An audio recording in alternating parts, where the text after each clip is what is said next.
Hello students, welcome to Jain study point. My name is Shweta Jain. बेटे आज हम कंटिन्यू कर रहे हैं हमारा इलेक्ट्रोस्टैटिक्स का next topic that is electric dipole. ठीक है, तो सबसे पहले समझ लेते हैं इलेक्ट्रिक डाइपोल क्या होता है। इलेक्ट्रिक डाइपोल, अगर डाइपोल वर्ड की बात करें, ठीक है, तो डाई वर्ड का मीनिंग होता है two. Di means two, poles pole means equal and opposite charges. Pole means equal and opposite charges. इससे पहले आपने पोल वर्ड मैग्नेट्स के केस में पढ़ा हुआ है। ठीक है, हमें पता है मैग्नेट्स के टू पोल्स होते हैं, north pole and south pole. But हमारे केस में हम किसकी बात कर रहे हैं? Electric dipole. इलेक्ट्रिक वर्ड का मीनिंग क्या होगा? चार्जेस। तो बेसिकली हम इलेक्ट्रिक डाइपोल में किसकी बात करेंगे? Two equal and opposite charges. इसका डिफाइन लिखो, इलेक्ट्रिक डाइपोल का क्या होता है? Electric dipole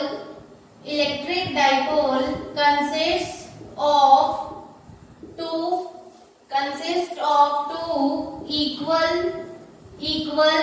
and opposite charges, consist of two equal and opposite charges separated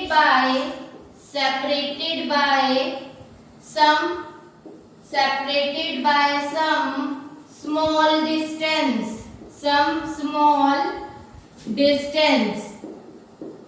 consider करो हमारे पास टू चार्जेस है। Consider we have two equal and opposite charges. हम यहाँ पे दो चार्जेस ले रहे हैं, first is minus Q and second is plus Q. दोनों चार्जेस का मैग्नीट्यूड क्या है? इक्वल है, बट साइन क्या है? दोनों के ऑपोजिट है। एक चार्ज को हम नेगेटिव ले रहे हैं और दूसरे चार्ज को हम पॉजिटिव ले रहे हैं। ये ही हमारा डिफाइन है, two equal and opposite charges. Consider कर लो इन दोनों चार्जेस के बीच का डिस्टेंस क्या है? L या R ले लो, आप कुछ भी ले सकते हो। हमने इन दोनों चार्जेस के बीच का डिस्टेंस क्या लिया है? R। तो R यहाँ पे क्या रिप्रेजेंट कर रहा है? The distance between two equal and opposite charges represents length of dipole.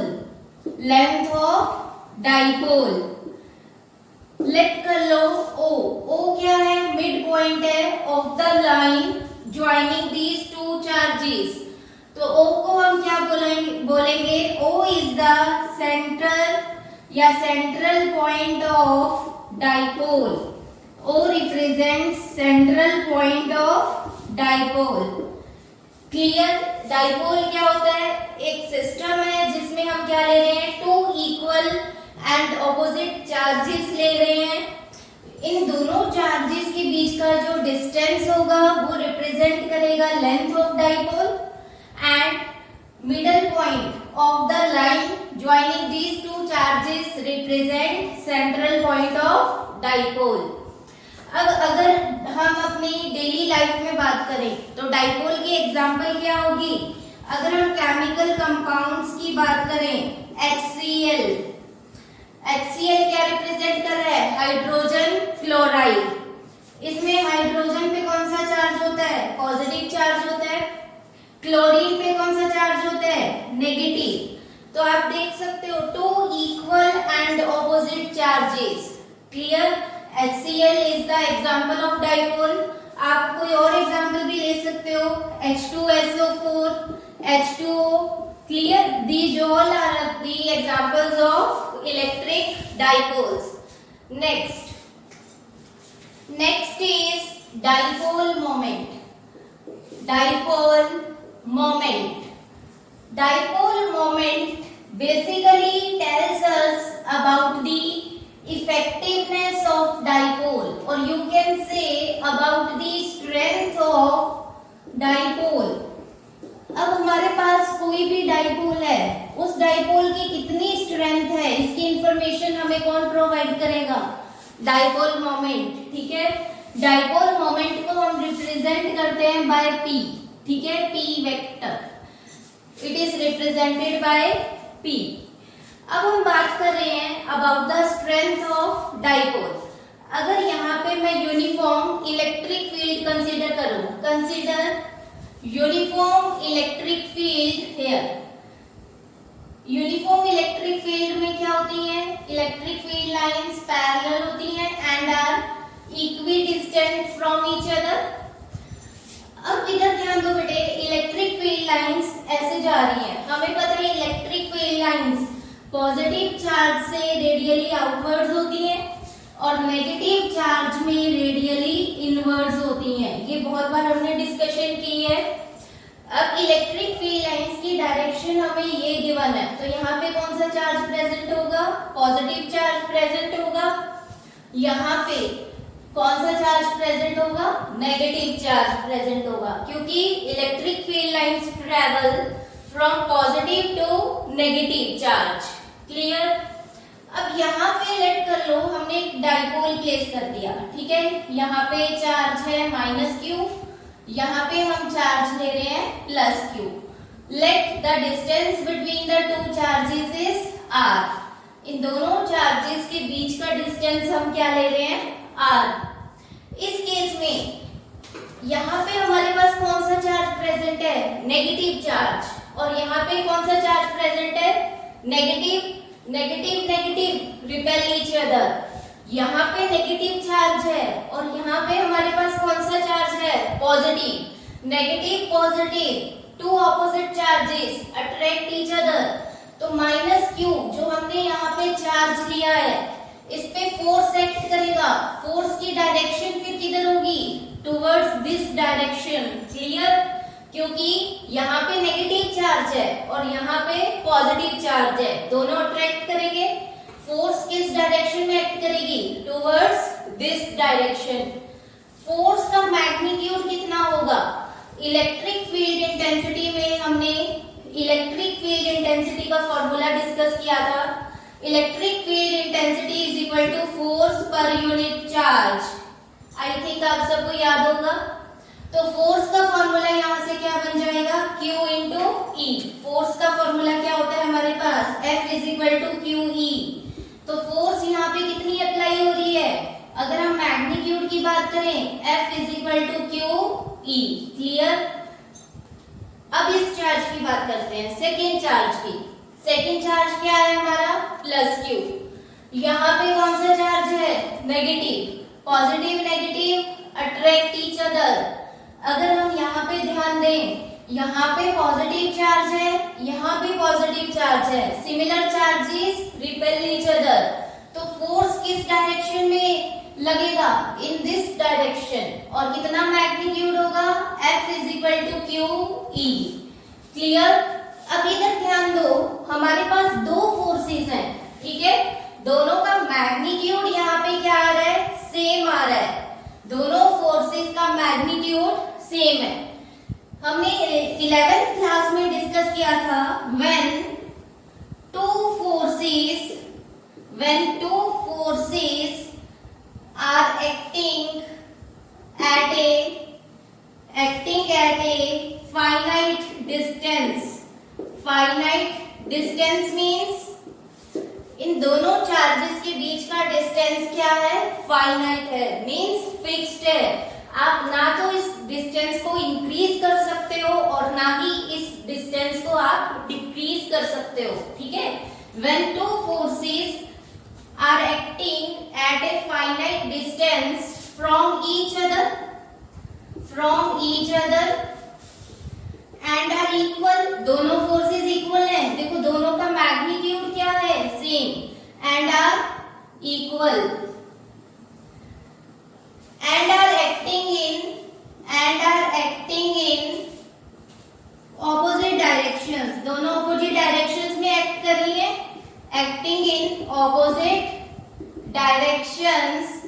इधर ध्यान दो, डायग्राम में ये वाला फोर्स -q पे एक्ट कर रहा है डाउनवर्ड्स, और यहाँ पे +q पे फोर्स एक्ट कर रहा है upward, and are acting in opposite directions.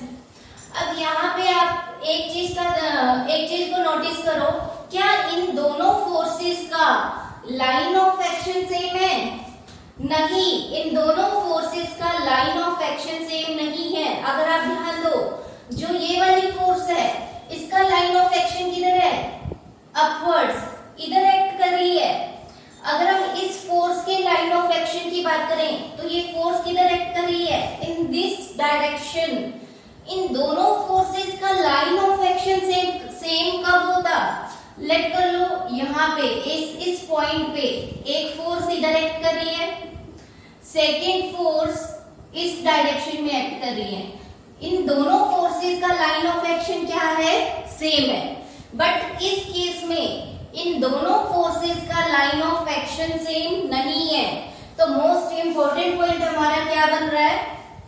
And are acting in opposite directions and having different line of action and having different line of action।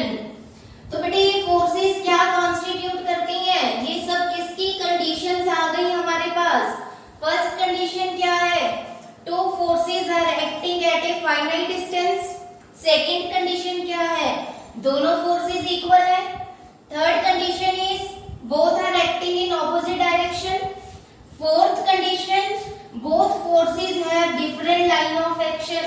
तो ये forces क्या constitute करती हैं? These forces constitute couple, that is torque। ये forces मिलके क्या बनाएंगी? torque। torque के कारण क्या होगा? ये डाइपोल रोटेट करेगा, ठीक है? किस डायरेक्शन में रोटेशन होगा? आप देख सकते हो प्लस क्यू पे फोर्स एक्ट कर रहा है इन दिस डायरेक्शन। तो ये वाला जो चार्ज है जब रोटेट करेगा तो कैसे रोटेट करेगा? Like this. कौन सी डायरेक्शन है ये? This is anti clockwise direction. ये चार्ज किस डायरेक्शन में रोटेट करेगा? इन एंटी क्लॉकवाइज डायरेक्शन। अगर इस चार्ज की बात करें माइनस क्यू की, माइनस क्यू पे फोर्स एक्ट कर रहा है इन दिस डायरेक्शन। जब ये रोटेट करेगा तो ये रोटेशन कैसे होगी? Like this. This is also anti clockwise direction. तो ये दोनों फोर्सेस मिलके क्या कॉन्स्टिट्यूट कर रही हैं? टॉर्क। टॉर्क के कारण ये डाइपोल क्या करेगा? रोटेट करेगा। क्लियर? तो आप लिख सकते हो when two forces are acting at a finite distance from each other and are equal and are acting in opposite directions having different line of action, they form torque या couple भी आप बोल सकते हो, कपल ऑफ मोमेंट। हमने ये सब 11th में डिस्कस किया हुआ है। क्लियर? अब यहाँ पे हम टॉर्क का फॉर्मूला डिराइव कर सकते हैं। टॉर्क को हम रिप्रेजेंट करते हैं बाय टाउ, ठीक है? This is tau. टॉर्क का फॉर्मूला क्या होता था? Torque is equal to force into perpendicular distance. Force into perpendicular distance. यहाँ पे परपेंडिकुलर डिस्टेंस हम कौन सा लेते थे? थोड़ा सा रिकॉल करो 11th क्लास का। परपेंडिकुलर डिस्टेंस हम कौन सा लेते थे? द डिस्टेंस बिटवीन, यहाँ पे मैं लिख देती हूँ, आप लोगों को याद भी आ जाएगा। परपेंडिकुलर डिस्टेंस कौन सा होता था हमारा? The distance between force, the distance between force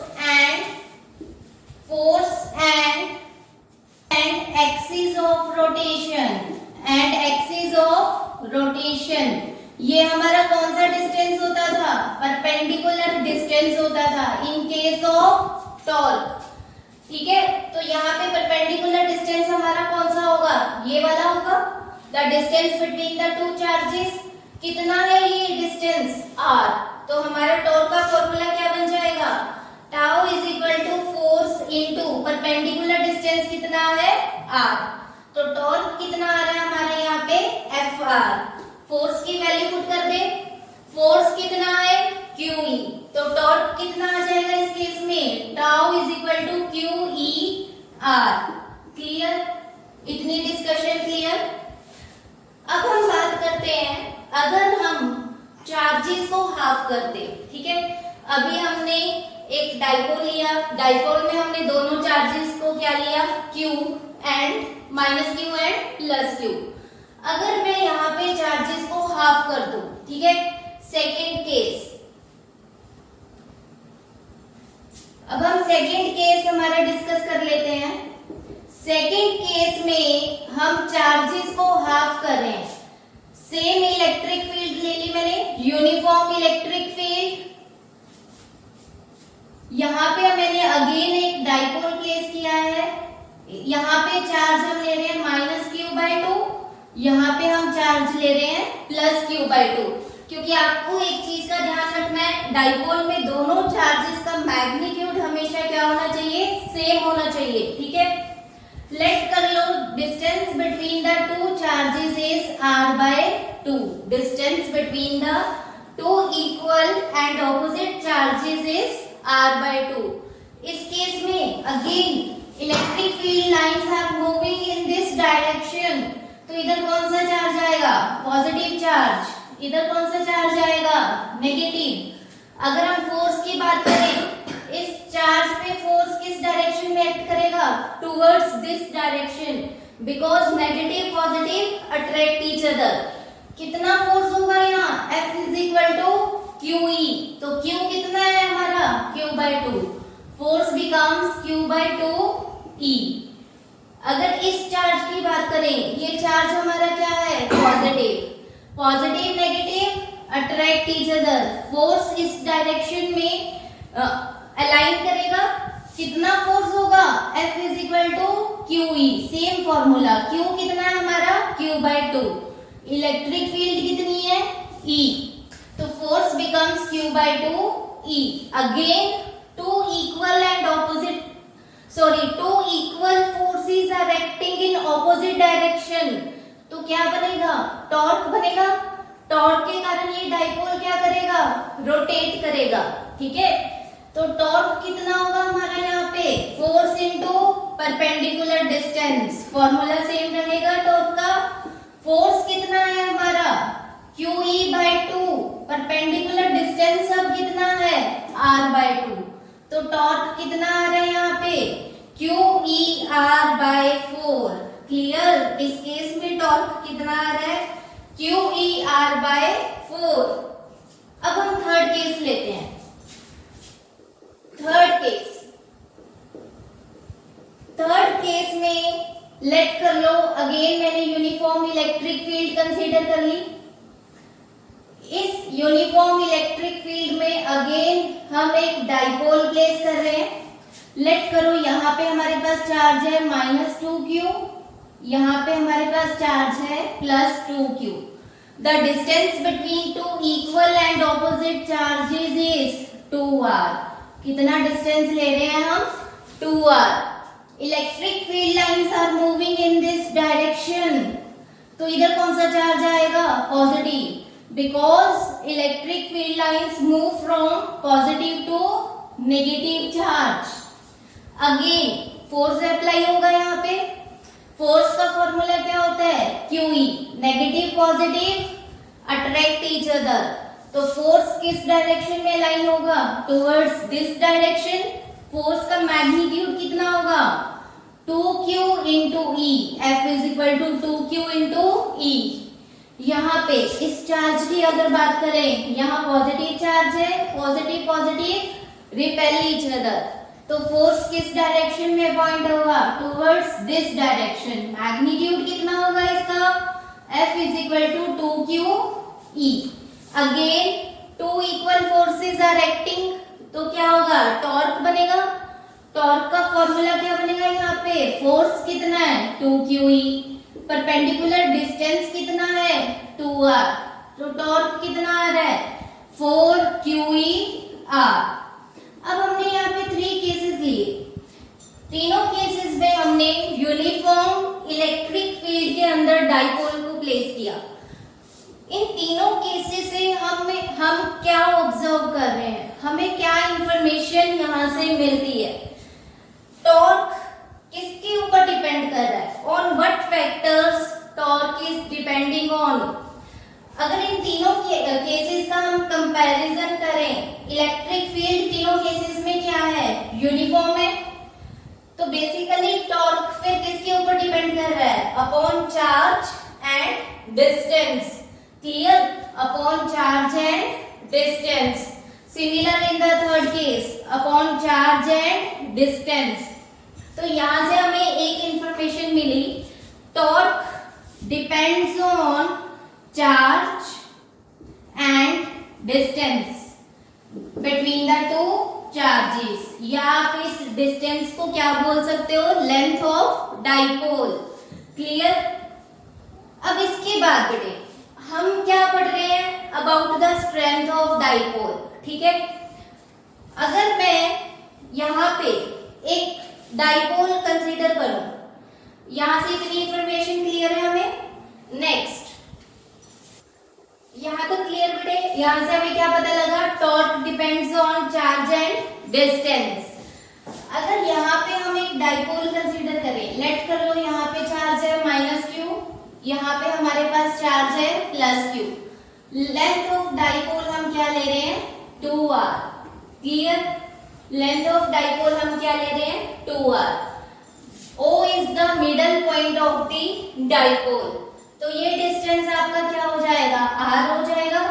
similarly ये वाला डिस्टेंस भी आपका क्या हो जाएगा? r हो जाएगा। ठीक है, अगर मैं जो हमारे पास फर्स्ट चार्ज है -q, इसके ऊपर मोमेंट की बात करूं, ठीक है, टॉर्क की बात करूं, तो मोमेंट ऑफ फर्स्ट चार्ज कितना होगा? मोमेंट ऑफ फर्स्ट चार्ज क्या फॉर्मूला होगा? Force into perpendicular distance. कितना होगा यहाँ पे मोमेंट ऑफ फर्स्ट चार्ज? यहाँ पे देखो चार्ज का मैग्नीट्यूड कितना है? q, और ये वाला डिस्टेंस कितना है? r। तो मोमेंट ऑफ फर्स्ट चार्ज हमारा क्या आ जाएगा? q into r। 11th class में हमने स्टडी किया हुआ है। Similarly moment of second charge की अगर मैं बात करूं, तो मोमेंट ऑफ सेकेंड चार्ज हमारा क्या होगा? q into r। ठीक है, q इंटू r। अगर हम यहाँ पे पॉजिटिव या नेगेटिव की बात करें कि कौन सा मोमेंट पॉजिटिव आएगा, कौन सा मोमेंट नेगेटिव आएगा, उसके लिए देखो यहाँ पे क्या है हमारा? -q। लेट कर लो हमने इस डाइपोल को यूनिफॉर्म इलेक्ट्रिक फील्ड के अंदर प्लेस किया हुआ है। यहाँ पे हमने एक इलेक्ट्रिक फील्ड ड्रॉ कर ली, जैसे हमने हर केस में किया है। यहाँ पे कौन सा चार्ज होगा? पॉजिटिव। यहाँ पे कौन सा चार्ज होगा?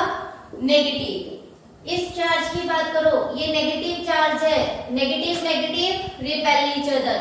फोर्स किस डायरेक्शन में एक्ट करेगा? Towards this direction. अगर इस चार्ज की बात करें +q, positive positive repel each other, force इस डायरेक्शन में अलाइन करेगा टुवर्ड्स दिस डायरेक्शन। अब ये वाला चार्ज देखो, फोर्स इधर लग रहा है, तो ये रोटेट कैसे करेगा? Like this. This is rotating in which direction? Anti clockwise direction. तो मोमेंट ऑफ चार्ज हमारा कितना आ रहा है? QR। डायरेक्शन क्या है? Anti clockwise. क्लियर? अब इस चार्ज की बात करते हैं, सेकेंड चार्ज की। सेकेंड चार्ज पे फोर्स इस तरह से अलाइन कर रहा है, एक्ट कर रहा है। जब ये रोटेट करेगा, रोटेशन इस तरह से होगी। ये कौन सी डायरेक्शन है हमारी? Anti clockwise direction. तो दोनों चार्जेस सेम डायरेक्शन में रोटेट कर रहे हैं, तो दोनों हम क्या लेंगे? पॉजिटिव। अगर एक चार्ज एंटी क्लॉकवाइज डायरेक्शन में होता और सेकेंड चार्ज क्लॉकवाइज होता, तो हम एक मोमेंट को नेगेटिव लेते और सेकेंड को हम पॉजिटिव लेते। बट इस केस में दोनों चार्जेस एंटी क्लॉकवाइज रोटेट कर रहे हैं, तो हम दोनों मोमेंट्स को क्या ले रहे हैं? पॉजिटिव ले रहे हैं। टोटल मोमेंट क्या बन जाएगा? टोटल मोमेंट, या फिर इसको क्या बोलते हैं? डाइपोल मोमेंट, या फिर इसको क्या बोलते हैं? Dipole moment. डाइपोल मोमेंट हमारा कितना आ जाएगा? इन दोनों को ऐड करेंगे, it becomes 2QR। It becomes 2QR। इसको हम ऐसे भी लिख सकते हैं Q इंटू 2R। ये तीनों टर्म्स किस में है? मल्टीप्लाई में है। तो हम 2QR को Q इंटू 2R भी लिख सकते हैं। यहाँ पे Q क्या रिप्रेजेंट कर रहा है, चार्ज ऑन डाइपोल, ठीक है। 2R क्या रिप्रेजेंट कर रहा है, लेंथ ऑफ डाइपोल, क्लियर। तो डाइपोल मोमेंट का P का फॉर्मूला हमारे पास क्या बन रहा है, Q इंटू 2R, क्लियर। अब यहाँ पे क्वेश्चन आता है कि डाइपोल मोमेंट वेक्टर क्वांटिटी है या स्केलर क्वांटिटी है। चार्ज क्या है, स्केलर क्वांटिटी है। 2R, यहाँ पे 2R क्या रिप्रेजेंट कर रहा है, length of dipole, which means position vector from -q to +q, ठीक है। 2R क्या रिप्रेजेंट कर रहा है, position vector from -q to +q। तो यहाँ पे 2R क्या है, एक वेक्टर क्वांटिटी है। जब हम स्केलर को वेक्टर से मल्टीप्लाई करते हैं तो हमारा आंसर क्या होता है, vector.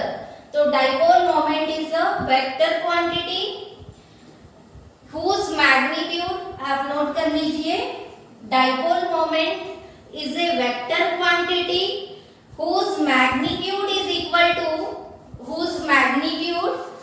equal to product of magnitude of charge into length of dipole, clear। Dipole moment is a vector quantity whose magnitude is equal to product of magnitude of charge and length of dipole, that is 2R। अब हम अगर dipole moment की direction की बात करें, ठीक है। अब हमें ये पता लग गया डाइपोल मोमेंट क्या है, एक वेक्टर क्वांटिटी है, इसका मैग्नीट्यूड कितना है, Q इंटू 2R। डायरेक्शन क्या होती है डाइपोल मोमेंट की, always from negative to positive charge, clear. Dipole moment की डायरेक्शन हमेशा हमें कौन सी लेनी है, from negative to positive charge. This is all about the dipole moment. Basically dipole moment से हमें इंफॉर्मेशन क्या मिलती है, about the strength of dipole, clear. अब यहाँ पे आपको एक बात का और ध्यान रखना है, जब भी हम डाइपोल लेंगे, ठीक है, हम हमेशा उसकी लेंथ क्या लेंगे, 2R। आप उसकी लेंथ को 2R भी ले सकते हो, 2L भी ले सकते हो, 2A, ये सब तो वेरिएबल्स हैं, RLA, आप कुछ भी, हर बुक में अलग अलग गिवन है, आप कुछ भी ले सकते हो। हम बेसिकली यहाँ पे 2R क्यों लेते हैं, जब हम मिडल पॉइंट की बात करते हैं तो ये वाला हमारा जो डिस्टेंस है कितना हो जाएगा, R, ये वाला भी क्या हो जाएगा, R। बट अगर आप यहाँ पे R ले रहे हो, ठीक है, मान लो यहाँ पे मेरे पास डाइपोल है, इस डाइपोल की लेंथ को हमने क्या कंसीडर किया है, R। जब हम फिर मिडल पॉइंट लेंगे O, तो ये डिस्टेंस क्या बन जाएगा, R/2, ये भी क्या बन जाएगा, R/2। तो थोड़ा सा हमारी जो कैलकुलेशन है कॉम्प्लिकेटेड हो जाएगी, ठीक है। तो हमारी कैलकुलेशन को सिंपल रखने के लिए हम लेंथ ऑफ डाइपोल क्या कंसीडर करते हैं, 2R, 2L, 2A, इस तरह से हम कंसीडर करेंगे, क्लियर। नेक्स्ट, अब यहाँ पे डाइपोल के बारे में एक और बहुत इंपॉर्टेंट नोट पॉइंट बना लीजिए आप। अगर हम डाइपोल की बात करें, ठीक है, dipole consist of 2 equal and opposite charges, clear. Let कर लो लेंथ ऑफ डाइपोल हम क्या ले रहे हैं, 2R, this is the middle point of dipole. अगर हम टोटल चार्ज ऑफ डाइपोल की बात करें तो यहाँ पे कितना चार्ज है, -q, यहाँ पे कितना चार्ज है, +q, तो टोटल चार्ज क्या हो जाएगा, 0, ठीक है। Total charge of dipole, total charge of dipole कितना है, 0। तो इसका मतलब क्या हुआ, हमने पढ़ा हुआ है कि चार्ज प्रोड्यूसेस इलेक्ट्रिक फील्ड, हमने डिस्कस किया हुआ है। अगर हमें इलेक्ट्रिक फील्ड प्रोड्यूस करनी है तो चार्ज की प्रेजेंस बहुत जरूरी है। Without charge no electric field exist, no force, clear.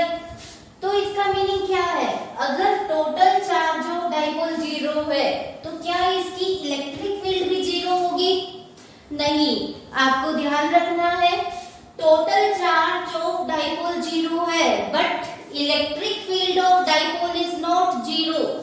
Electric field of dipole is not 0। अब आप कहोगे मैम ये कैसे पॉसिबल है? अभी आप कह रहे हो कि total charge electric field of dipole is not 0। इसके लिए इधर देखो, इसका रीजन क्या है? हमने एक डाइपोल यहाँ पे कंसीडर किया, ठीक है। इधर चार्ज है -q, इधर हमारे पास चार्ज है +q। हम यहाँ पे एक पॉइंट कंसीडर कर रहे हैं, लेट कर लो मैंने यहाँ पे एक पॉइंट कंसीडर कर लिया, ठीक है। इस पॉइंट पे हमें क्या करना है? डाइपोल के कारण इलेक्ट्रिक फील्ड इंटेंसिटी को कैलकुलेट करना है, ठीक है। तो -q के कारण पहले हम फर्स्ट चार्ज की बात करें। फर्स्ट चार्ज के कारण इलेक्ट्रिक फील्ड किधर होगी? टुवर्ड्स नेगेटिव चार्ज होगी। हमने बहुत बार डिस्कस किया है, नेगेटिव चार्ज में इलेक्ट्रिक फील्ड लाइंस किधर होती हैं? रेडियली इनवर्स होती हैं।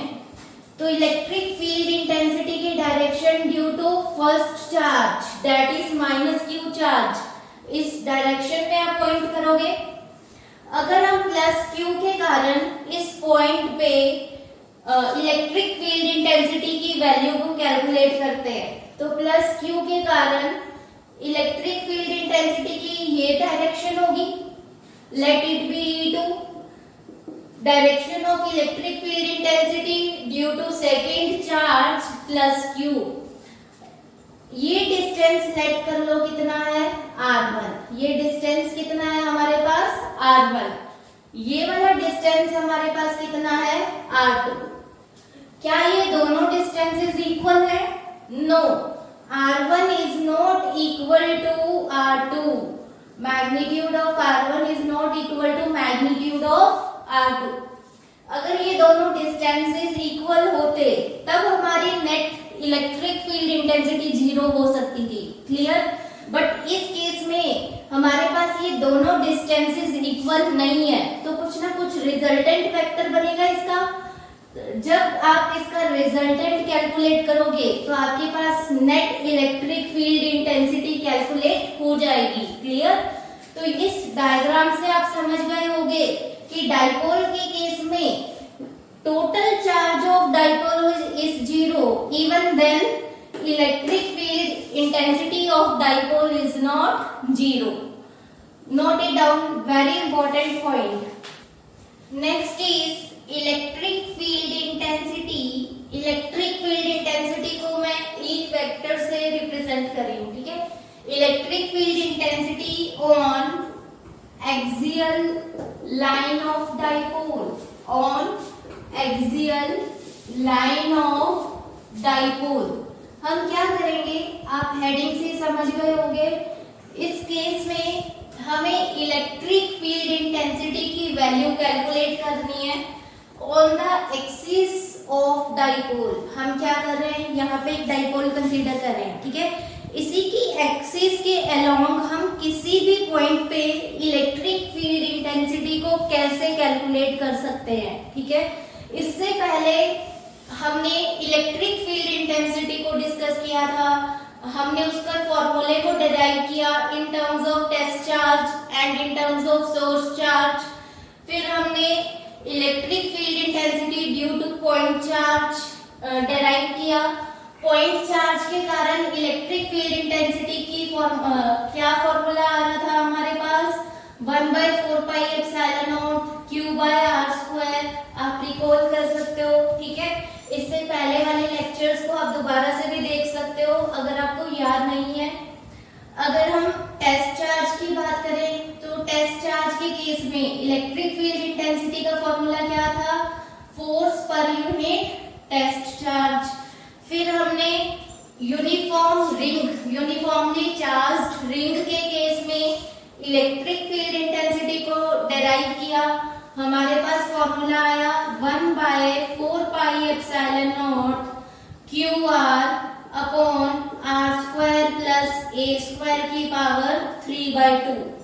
यहाँ पे r क्या था? Distance of point from the centre of the ring. हमने रिंग का जो सेंटर लिया था उस सेंटर से इस पॉइंट पे हमने इलेक्ट्रिक फील्ड इंटेंसिटी को कैलकुलेट किया था।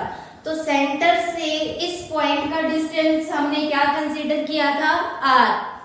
ए क्या था यहाँ पे, रेडियस ऑफ द रिंग। तो ये सारी डेरिवेशंस हम पहले कर चुके हैं। अब हम क्या कर रहे हैं, डाइपोल के केस में इलेक्ट्रिक फील्ड इंटेंसिटी को कैलकुलेट कर रहे हैं। क्लियर? ये सारे फॉर्मूले आप लर्न कर लो ताकि जब आप न्यूमेरिकल्स करो तो डायरेक्ट इन फॉर्मूलाज को वहां पे यूज कर सको। अब हम बात कर रहे हैं हमारी derivation, that is very important, electric field intensity on axial line of dipole. पहले हम एक डाइपोल ड्रॉ कर लेते हैं। डायग्राम को बहुत अच्छे से समझो। मैं हर बार आपको ये कहती हूँ क्योंकि बेटे अगर आपको डायग्राम समझ आ गई तो आप सारी जो मैथमेटिकल डेरिवेशन है उसको बहुत इजीली कर पाओगे। तो यहाँ पे हमने एक डाइपोल लिया, ठीक है। यहाँ पे मैं चार्ज ले रही हूँ -q, यहाँ पे हम चार्ज ले रहे हैं +q।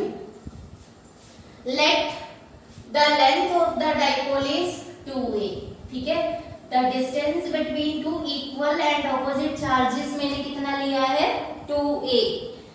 O is the middle point of dipole. O क्या रिप्रेजेंट कर रहा है, मिडल पॉइंट ऑफ डाइपोल। ये वाला डिस्टेंस फिर क्या हो जाएगा, A हो जाएगा बेटे।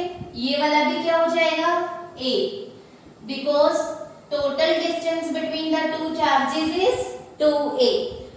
लेट कर लो इस पॉइंट को हम नेम दे रहे हैं A, दिस इज B। अब हमें क्या करना है, डाइपोल की एक्सिस पे एक पॉइंट लेना है और उस पॉइंट पे हमें इलेक्ट्रिक फील्ड इंटेंसिटी को कैलकुलेट करना है। तो हम इसकी एक्सिस पे, डाइपोल की एक्सिस पे एक पॉइंट कंसीडर कर रहे हैं P। P पॉइंट पे हमें इलेक्ट्रिक फील्ड इंटेंसिटी कैलकुलेट करनी है।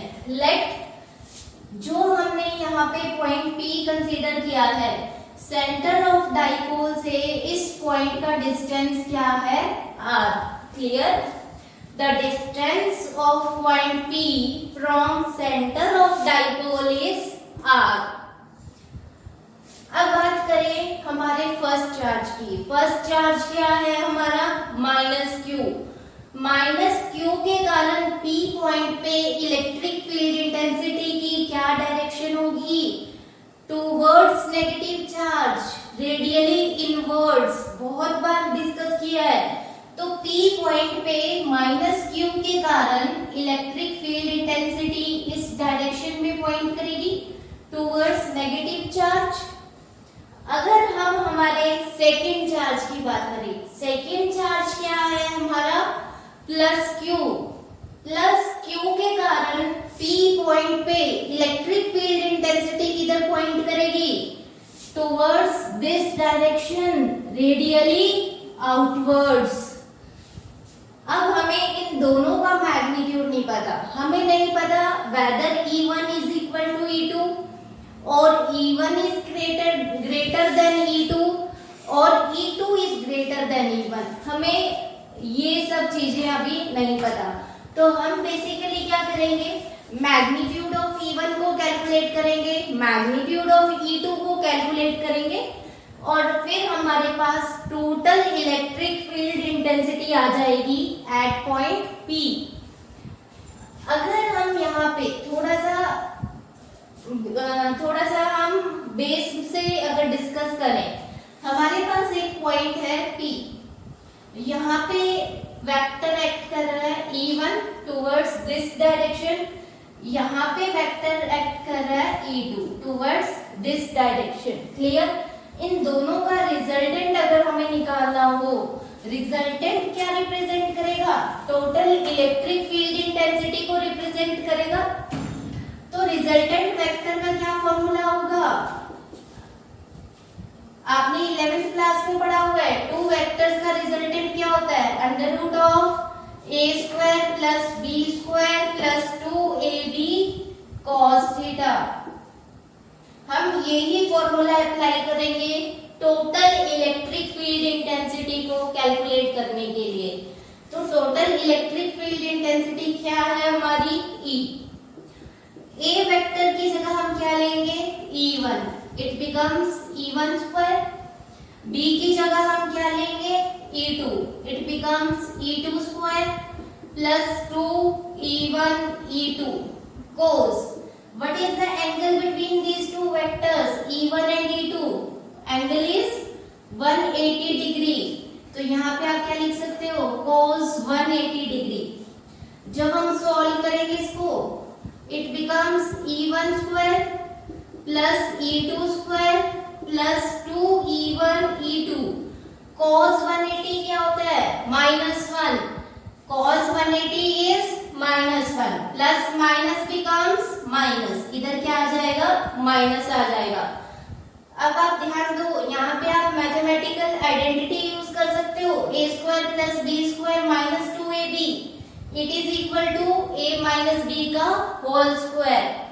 तो यहाँ पे net electric field intensity becomes a की जगह क्या है E1, b की जगह क्या है E2, E1 माइनस E2 का होल स्क्वायर।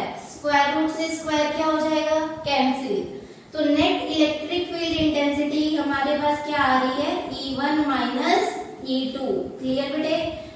अब यहाँ पे कंफ्यूजन है हमें नहीं पता कि E1 is greater then E2 और E1 is less than E2। तो हमारे पास जो रिजल्टेंट इंटेंसिटी है वो E2 माइनस E1 भी हो सकती है।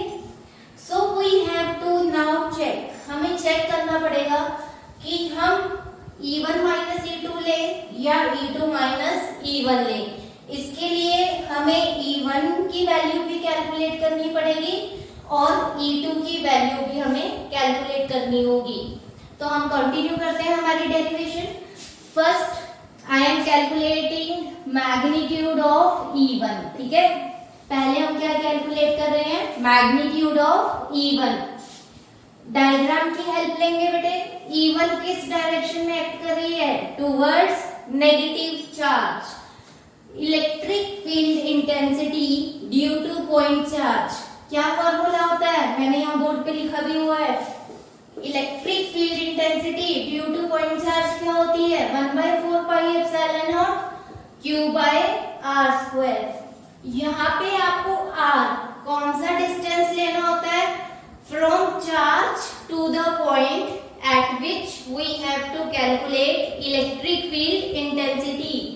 Remember, recall करो R वो डिस्टेंस होता था जहां से लेट कर लो हमें -Q के कारण P पॉइंट पे इलेक्ट्रिक फील्ड इंटेंसिटी को कैलकुलेट करना है। तो आप कौन सा डिस्टेंस लोगे -Q से P पॉइंट का डिस्टेंस लोगे, दैट इज AP। क्लियर। तो E1 हमारा क्या बन जाएगा 1/4 pi epsilon naught Q upon distance क्या लोगे -Q से P का। क्लियर। जिस चार्ज के कारण आपको इलेक्ट्रिक फील्ड इंटेंसिटी कैलकुलेट करनी है उस चार्ज से उस पॉइंट का डिस्टेंस, बहुत बच्चे यहाँ पे कंफ्यूज रहते हैं कि डिस्टेंस कौन सा लेना है हमें। ठीक है, तो यहाँ पे आप कौन सा डिस्टेंस लोगे फ्रॉम A टू P। तो यहाँ पे क्या आ जाएगा AP का स्क्वायर। अब AP की वैल्यू हम पुट करेंगे with the help of diagram. It becomes 1/4 pi epsilon naught Q upon AP। ध्यान दो बेटे कितना होगा AO प्लस OP। ठीक है, AP क्या होगा हमारा, देखो आप AO प्लस OP करोगे तो पूरा आपके पास AP बन जाएगा। तो AP को यहाँ पे मैं क्या लिख दूं AO प्लस OP का होल स्क्वायर। अब आप वैल्यूज पुट करेंगे 1/4 pi epsilon naught Q upon AO कितना है A, डायग्राम से देखो AO कितना है A, प्लस OP O से P पॉइंट का डिस्टेंस हमने क्या कंसीडर किया है R, it becomes A plus R का whole square. Clear. This is the magnitude of E1। हमारे पास मैग्नीट्यूड ऑफ E1 आ गया। अब हमें क्या कैलकुलेट करना है magnitude of E2। Same formula हम अप्लाई करेंगे यहाँ पे। मैग्नीट्यूड ऑफ E2 क्या होगा, 1/4πε0 Q अपॉन, अब इधर ध्यान दो, E2 इलेक्ट्रिक फील्ड इंटेंसिटी है, किस चार्ज के कारण है, due to second charge plus Q। तो बेसिकली अब आपको कौन सा डिस्टेंस देखना है, प्लस Q से P पॉइंट का डिस्टेंस देखना है, ठीक है। हमें P पॉइंट पे इलेक्ट्रिक फील्ड इंटेंसिटी को कैलकुलेट करना है। अब E2 किसके कारण है, due to second charge plus Q, तो हमें B P का स्क्वायर करना होगा यहाँ पे, ठीक है। कौन सा डिस्टेंस लेंगे हम, प्लस Q से P पॉइंट का डिस्टेंस, दैट इज BP। तो फॉर्मूला हमारा क्या बन जाएगा यहाँ पे, 1/4πε0 Q अपॉन B P का स्क्वायर।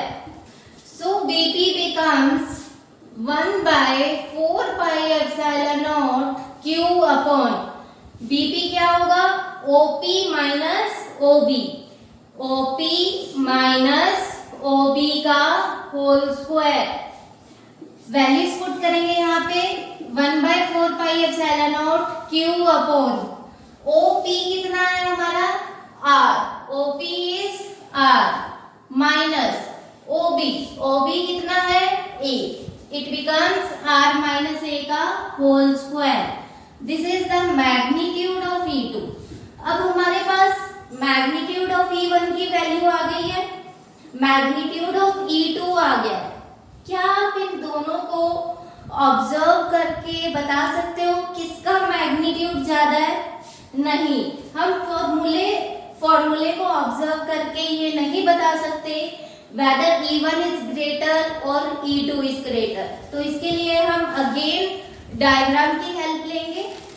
अब इधर ध्यान दो, E1 इस डायरेक्शन में पॉइंट कर रहा है towards left side. E1 electric field intensity है ड्यू टू माइनस Q, ठीक है। E1 is electric field intensity due to minus Q। इसको, इस डायग्राम को बेटे मैं दोबारा बना रही हूँ ताकि आपको कोई भी डाउट ना रहे। यहाँ पे हमारे पास चार्ज है माइनस Q, यहाँ पे हम चार्ज ले रहे हैं प्लस Q। इस डाइपोल के कारण हम P पॉइंट पे इलेक्ट्रिक फील्ड इंटेंसिटी को कैलकुलेट कर रहे हैं। माइनस Q के कारण इलेक्ट्रिक फील्ड इंटेंसिटी है E1, प्लस Q के कारण इलेक्ट्रिक फील्ड इंटेंसिटी है E2। अब इलेक्ट्रिक फील्ड इंटेंसिटी हमें पता है, it is inversely proportional to the square of the distance. फॉर्मूले से आप देख सकते हो, electric field intensity is inversely proportional to the square of the distance. अगर डिस्टेंस ज्यादा होगा तो इलेक्ट्रिक फील्ड इंटेंसिटी लेस होगी। अब आप इधर ध्यान दो, P पॉइंट का डिस्टेंस माइनस Q से ज्यादा है, ठीक है। माइनस Q से P पॉइंट का डिस्टेंस ज्यादा है, तो माइनस Q के कारण P पॉइंट पे इलेक्ट्रिक फील्ड इंटेंसिटी क्या होगी, लेस होगी। माइनस Q के कारण इलेक्ट्रिक फील्ड इंटेंसिटी कौन सी है हमारे पास, E1 है। तो यहाँ से हमें एक बात पता लग गई, magnitude of E1 is less than magnitude of E2। E2 क्या है, इलेक्ट्रिक फील्ड इंटेंसिटी है ड्यू टू प्लस Q। ये चार्ज P पॉइंट के क्लोजर है तो डिस्टेंस लेस है, इलेक्ट्रिक फील्ड इंटेंसिटी ज्यादा होगी। Clear, E2 is greater then E1। तो हमारा ये डाउट क्लियर हो गया।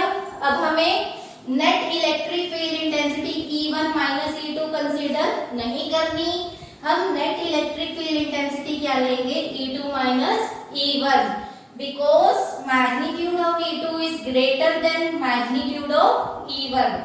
अब कैलकुलेट करते हैं हमारी total electric field intensity. It becomes E is equal to magnitude of E2 minus magnitude of E1। E2 की वैल्यू पुट करेंगे यहाँ से, it becomes 1/4πε0 Q upon R minus A का whole square minus magnitude of E1 क्या है, 1/4πε0 Q upon A plus R का whole square, Q by 4 pi epsilon naught हम common ले लेंगे, ब्रैकेट में हमारे पास आएगा 1 अपॉन आर माइनस ए का whole square minus 1 upon A plus R को मैं आर प्लस ए लिख दूं, ए प्लस आर को मैं आर प्लस ए लिख सकती हूँ, कोई चेंज तो नहीं आएगा। बेसिकली अगर मेरे पास 3 प्लस 5 है तो इसको मैं 5 प्लस 3 लिख दूं, आंसर तो सेम ही आएगा 8। तो हम इसको क्या लिख रहे हैं, आर प्लस ए का होल स्क्वायर। सोल्व करेंगे इसको, आप क्या करोगे, एलसीएम लोगे। जब आप एलसीएम लोगे a minus B into A plus B, mathematical identity use करोगे, a minus B into A plus B किसके इक्वल होता है, A square minus B square. It becomes A square की जगह क्या है हमारे पास, आर स्क्वायर, माइनस बी की जगह क्या है, ए स्क्वायर। फिर इसका बेटे पूरे का होल स्क्वायर, ये वाला स्क्वायर आ जाएगा, ठीक है। जब आप सोल्व करोगे यहाँ पे क्या आएगा, आर प्लस ए का होल स्क्वायर, यहाँ पे क्या आ जाएगा माइनस आर माइनस ए का होल स्क्वायर। अब हम यहाँ पे सोल्व करेंगे, कुछ बच्चे इसको डायरेक्ट लिख देंगे, a प्लस बी का होल स्क्वायर माइनस ए माइनस बी का होल स्क्वायर क्या होता है 4ab। जिन बच्चों को डाउट है उनके लिए मैं अलग से सोल्व कर देती हूँ, इधर साइड में ध्यान दो। इधर यहाँ पे हमारे पास क्या है, a प्लस बी का whole square minus a minus B का होल स्क्वायर। यहाँ पे हम आइडेंटिटी यूज करेंगे, a square plus b square plus 2ab, ये वाला minus as it is. a minus B का होल स्क्वायर क्या होता है, a square plus b square minus 2ab। हम ब्रैकेट्स ओपन करेंगे, it becomes a square plus b square plus 2ab। यहाँ पे क्या आ जाएगा, minus a square minus B square, minus minus becomes plus 2ab। a square से a square cancel, b square से b square cancel, तो आपके पास क्या बचेगा 4ab।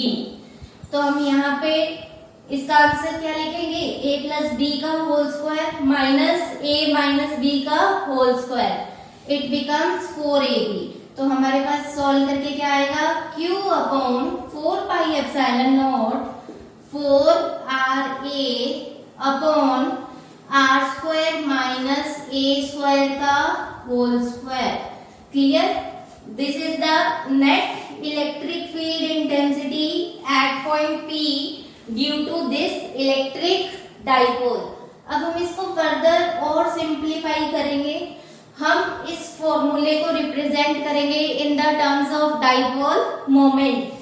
क्लियर, आप इतना नोट कर लीजिए, फिर हम इसको यहाँ पे सोल्व कर रहे हैं, ठीक है। अब इधर ध्यान दो, नेट इलेक्ट्रिक फील्ड इंटेंसिटी का क्या फॉर्मूला बन रहा है हमारा, Q upon 4 pi epsilon naught 4ra upon R square minus A square का होल स्क्वायर।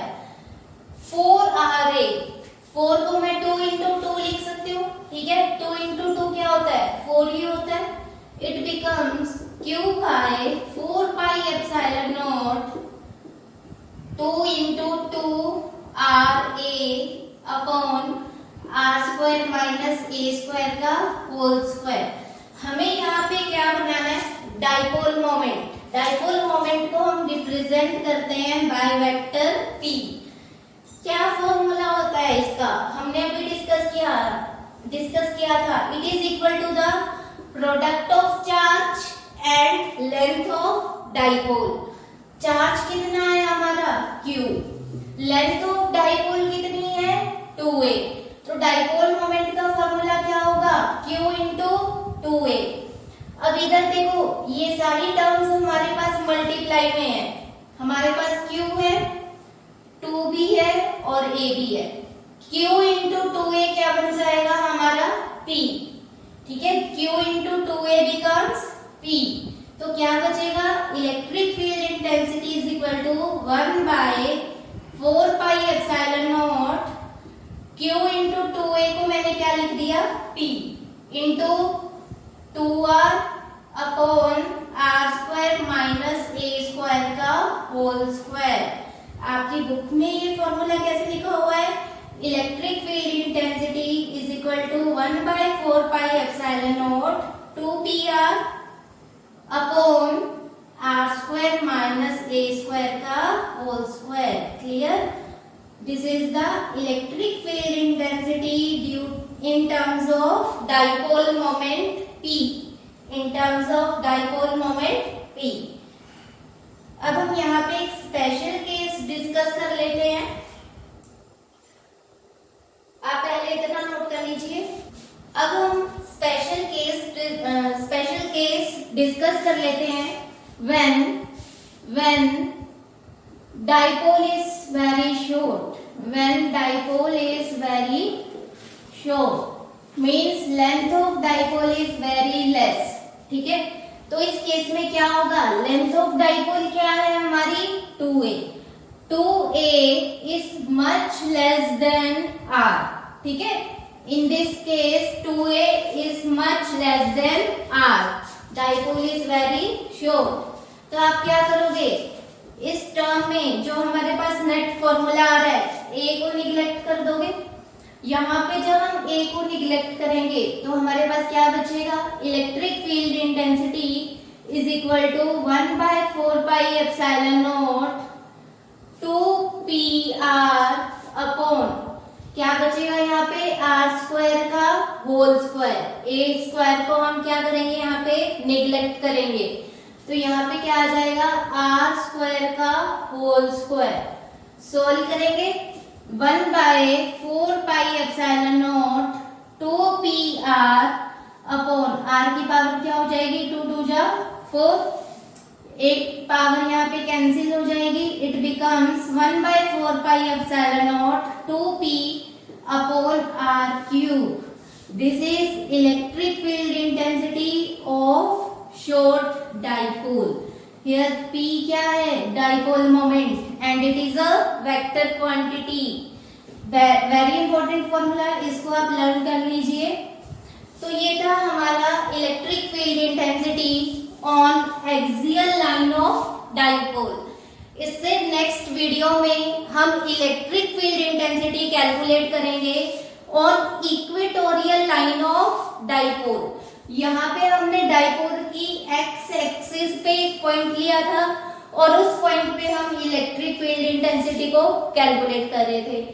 नेक्स्ट वीडियो में हम डाइपोल की वाई एक्सिस पे, इक्वेटोरियल एक्सिस पे एक पॉइंट लेंगे और उस पॉइंट पे हम इलेक्ट्रिक फील्ड इंटेंसिटी को कैलकुलेट करेंगे। प्लस हम टॉर्क के बारे में डिस्कशन करेंगे, पोटेंशियल एनर्जी ऑफ डाइपोल को स्टडी करेंगे। ठीक है, so keep on watching my videos और इसी तरह से पढ़ते रहो। Thank you so much.